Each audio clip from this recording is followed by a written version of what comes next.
कार्तिक महामहत्तम अध्याय 19। जय श्री राधा कृष्ण। पद्म पुराण में कार्तिक मास के महत्तम का वर्णन करते हुए कहा गया है कि पूजा करने से शिव भगवान हरि को इतनी प्रसन्नता नहीं होती जितनी कि कार्तिक महीने में स्नान करने मात्र से होती है। इसलिए सभी पापों से मुक्ति और भगवान वासुदेव की प्रीति प्राप्त करने के लिए प्रत्येक मनुष्य को कार्तिक स्नान करना ही चाहिए। अब श्री गणेश जी महाराज और अपने गुरुदेव को याद करते हुए कार्तिक मास महत्तम का अध्याय 19 सुनते हैं। शिव नंदन गौरी तनय प्रथम पूज्य गणराज, सकल अमंगल को हरो पूरन हो हर काज। बोलो गणेश जी महाराज की जय। गुरु ग्रंथन का सार है, गुरु है प्रभु का नाम, गुरु अध्यात्म की ज्योति है, गुरु है चारों धाम। बोलो गुरुदेव महाराज की जय। कार्तिक मास महत्तम के अध्याय 18 में हमने भैया दूज पूजा का शास्त्रीय विधान सुना। अब आज इस अध्याय में हम भगवान विष्णु के पार्षद जिनका नाम सुशील और पुण्यशील है के विषय में जाने। शुरू करते हैं। सुनाती हूँ माँ यमुना गंगा और यमराज की सीधी सच्ची बात, 19वां अध्याय कार्तिक मुक्ति का वरदान। बोलो कार्तिक महत्तम की जय, कार्तिक के ठाकुर की जय। राजा पृथु कहने लगे, हे नारद जी, कृपया करके मुझे भक्त वत्सल भगवान की पूजा का इतिहास भी सुनाइए। तब नारद जी बोले, हे राजन, एक पुरातन इतिहास कहता हूँ, सुनो। पहले चौल नाम का एक चक्रवर्ती राजा कांतिपुर में राज्य करता था। उन्हीं के नाम पर उनके अधीन रहने वाले सभी देश चौल नाम से विख्यात हुए। राजा चौल जब इस भूमंडल का शासन करते थे, उस समय उनके राज्य में कोई भी मनुष्य दरिद्र, दुखी, पाप में मन लगाने वाला अथवा रोगी नहीं था।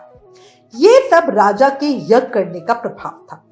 एक समय की बात है, राजा चौल ताम्रवर्णी नदी के किनारे अनंत शयन नामक तीर्थ में गए, जहां जगदीश्वर भगवान विष्णु ने योग निद्रा का आश्रय लेकर शयन किया था। वहां भगवान विष्णु के दिव्य विग्रह की राजा ने विधि पूर्वक पूजा की। दिव्य मणि, मोतियों तथा स्वर्ण के बने हुए सुंदर पुष्पों से पूजन करके साष्टांग प्रणाम किया। प्रणाम करके जो ही बैठे, उसी समय उनकी दृष्टि भगवान के पास आते हुए एक ब्राह्मण पर पड़ी, जो उन्हीं की कांची नगरी के निवासी थे। उनका नाम विष्णुदास था। उन्होंने भगवान की पूजा के लिए अपने हाथ में तुलसी दल और जल ले रखा था। निकट आने पर उन ब्राह्मण ने विष्णु सूक्त का पाठ करते हुए देवादिदेव भगवान को स्नान कराया और तुलसी की मंजरी तथा पत्तों से उनकी विधिवत पूजा की। राजा चौल ने जो पहले रत्नों से भगवान की पूजा की थी, वो सब तुलसी पूजा से ढक गई। ये देखकर राजा क्रोधित हो गए और बोले, अरे ढोंगी मूर्ख, मैंने मणियों, मोतियों और स्वर्ण फूलों से भगवान की जो पूजा की थी वो कितनी शोभा पा रही थी। तुमने तुलसी दल चढ़ाकर उसे ढक दिया। बताओ तुमने ऐसा क्यों किया? मुझे तो जान पड़ता है कि तुम दरिद्र और गंवार हो, भगवान विष्णु की भक्ति को बिल्कुल नहीं जानते, क्योंकि तुमने मेरे किए गए विचित्र श्रृंगार को बिगाड़ दिया है। राजा की ये बात सुनकर द्विज श्रेष्ठ विष्णुदास ने कहा, राजन, आपको भक्ति का कुछ भी पता नहीं, केवल राजलक्ष्मी के कारण आप घमंड कर रहे हैं। बताइए तो आज से पहले आपने कितने वैष्णव व्रतों का पालन किया है? तब नृपश्रेष्ठ चोल राजा ने हंसते हुए कहा, तुम तो दरिद्र और निर्धन हो, तुम्हारी भगवान विष्णु में भक्ति ही कितनी है। तुमने भगवान विष्णु को संतुष्ट करने वाला कोई भी यज्ञ और दान आदि नहीं किया और ना पहले कभी कोई देव मंदिर ही बनवाया है। इतने पर भी तुम्हें अपनी भक्ति का इतना गर्व है। यहाँ जितने भी ब्राह्मण बैठे हैं, मेरी बात को ध्यान पूर्वक सुने और देखें कि भगवान विष्णु के दर्शन मुझे होते हैं या तुझे। इसके बाद दोनों की भक्ति के संबंध में आप लोग जान जाएंगे। ऐसा कह के राजा अपने राजभवन को चले गए। वहां उन्होंने महर्षि मृदुगल को आचार्य बनाकर वैष्णव यज्ञ आरंभ किया। उन्होंने उस यज्ञ में अनेक ऋषि महर्षियों को बुलवाया। उनको बहुत सा अनाज और धन आदि दक्षिणा दी। उधर सदैव भगवान विष्णु को प्रसन्न करने वाले शास्त्रोक्त नियमों में तत्पर विष्णुदास भी व्रत का पालन करते हुए वहीं भगवान विष्णु के मंदिर में टिक गए। उन्होंने कार्तिक और कार्तिक के उत्तम व्रत का अनुष्ठान, तुलसी वन की रक्षा, एकादशी को द्वादक्षर मंत्र का जाप, नृत्य, गीत आदि मंगलमय आयोजनों के साथ प्रतिदिन षोडशोपचार विधि से भगवान विष्णु की पूजा आदि नियमों का आचरण किया। वे प्रतिदिन चलते फिरते और सोते समय हर समय भगवान विष्णु का ही स्मरण करते थे। उनकी दृष्टि सर्वत्र सम हो गई थी। वे सब प्राणियों के भीतर एकमात्र भगवान विष्णु को ही स्थिर देखते थे।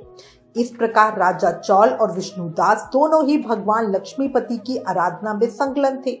दोनों ही अपने अपने व्रत में स्थित रहते थे और दोनों की ही संपूर्ण इंद्रियों तथा समस्त कर्म भगवान विष्णु को समर्पित हो चुके थे। इस अवस्था में उन दोनों ने दीर्घ काल व्यतीत किया।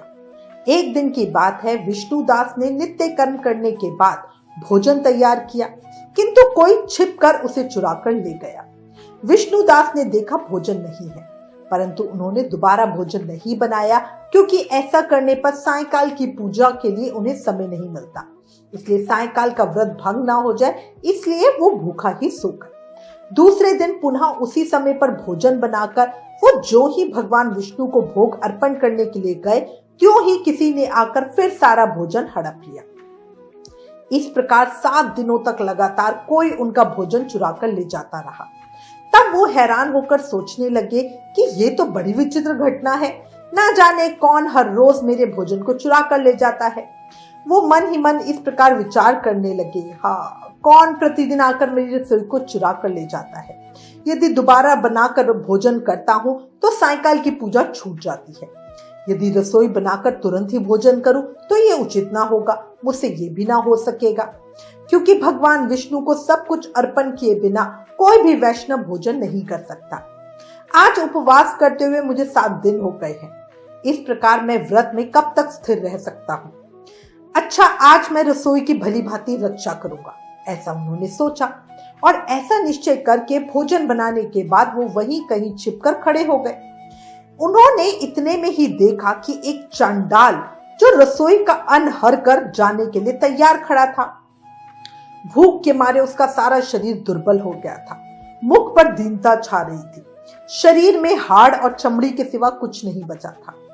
उसे देखकर श्रेष्ठ ब्राह्मण विष्णुदास का हृदय करुणा से भर आया। उन्होंने भोजन चुराने वाले चंडाल की ओर देखकर कहा, भैया जरा ठहरो, जरा ठहरो, क्यों रूखा सूखा खाते हो, ये घी तो ले जाओ। इस प्रकार कहते हुए विप्रवर विष्णुदास उसकी ओर बढ़े। विष्णुदास को अपनी ओर आते देखकर वो चंडाल भय के मारे बड़े वेग से भागा और कुछ ही दूरी पर मूर्छित होकर गिर पड़ा। चंडाल को भयभीत और मूर्छित देखकर विष्णुदास बड़े वेग से उसके पास गए और दयावश अपने वस्त्र के छोर से उसको हवा करने लगे। जब वो उठकर खड़ा हुआ तब विष्णुदास ने देखा वहां चंडाल नहीं बल्कि साक्षात नारायण शंख चक्र और गदा धारण किए उसके सामने उपस्थित है। भगवान का दर्शन करके सात्विक भाव से युक्त वो ब्राह्मण उनकी स्तुति तथा प्रणाम कुछ भी न कर सका। तभी वहीं पर सब इंद्र आदि देवता भी उपस्थित हो गए। गंधर्वों और अप्सराएं आकर गीत गान करने लगी तथा नृत्य करने लगी। भगवान विष्णु ने अपना स्वरूप ब्राह्मण को दिखाकर उनका आलिंगन किया और दिव्य विमान में बिठाकर उसे बैकुंठ ले गए। उस समय यज्ञ में दीक्षित हुए राजा चौल ने देखा विष्णुदास एक श्रेष्ठ विमान पर बैठकर भगवान विष्णु के समीप जा रहे हैं। विष्णुदास को बैकुंठ धाम में जाते देख राजा ने शीघ्र ही अपने गुरु महर्षि मृदगल को बुलाया और कहने लगे, जिसके साथ स्पर्धा करके मैंने इस यज्ञ दान आदि कर्म का अनुष्ठान किया, वो ब्राह्मण आज भगवान विष्णु का रूप धारण करके मुझसे पहले ही बैकुंठ धाम को जा रहा है। मैंने इस वैष्णव धाम में भली भांति दीक्षित होकर अग्नि में हवन किया और दान आदि के द्वारा ब्राह्मणों का मनोरथ पूर्ण किया। फिर भी अभी तक भगवान विष्णु मुझ पर प्रसन्न नहीं हुए और इस विष्णुदास को केवल भक्ति के ही कारण श्री हरि ने प्रत्यक्ष दर्शन दे दिए। इसलिए जान पड़ता है कि भगवान विष्णु केवल दान और यज्ञों से प्रसन्न नहीं होते। उन प्रभु का दर्शन कराने में भक्ति ही प्रधान कारण है। इसके बाद राजा ने अपने भांजे को राज सिंहासन पर विराजित कर उसे राजा बना दिया। वे बचपन से ही यज्ञ की दीक्षा लेकर उसी में लगे रहते, इसीलिए उन्हें कोई पुत्र नहीं हुआ था।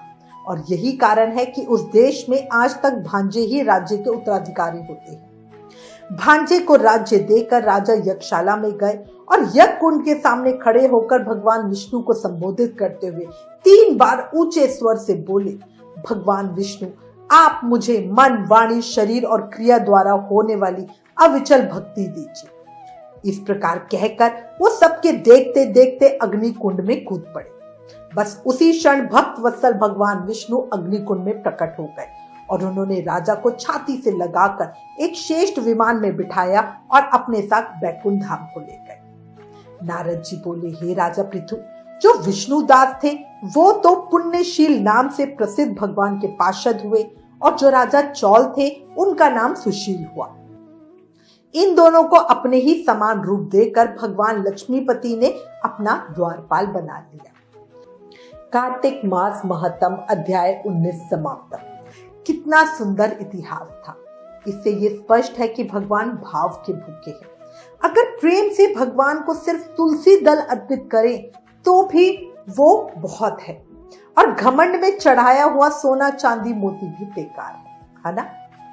कल कार्तिक मास महत्तम के अगले अध्याय को सुनेंगे। अंत में कहूंगी, लोग आपके साथ कैसा व्यवहार करते हैं ये उनका कर्म है। उनके व्यवहार पर आपकी कैसी प्रतिक्रिया यानी रिएक्शन कैसा होता है उससे आपका कर्म बनता है। याद रखो, आपके जीवन का हर पल और आपके पास होने वाली हर चीज किसी न किसी पिछले कर्मों का ही परिणाम है। पहले क्या किया नहीं पता, पर अब क्या कर सकते हो वो तो आपके हाथ में है। कृष्ण कृपा आपके साथ में है, तभी आप ये महापुण्य फल देने वाला कार्तिक महत्तम सुन रहे हो, है ना। इसलिए अभी भी समय है, सब ठीक कर लो और हर समय, हर पल, हर सांस के साथ प्रेम से, मन से, भाव से जाप करते रहो। हरे कृष्ण कृष्ण कृष्ण हरे हरे, हरे राम राम राम हरे हरे। याद रखो, कलयुग केवल नाम आधार, सिर्फ नाम जाप से ही कृष्ण प्रेम, भक्ति, मुक्ति, शक्ति सब पाया जा सकता है।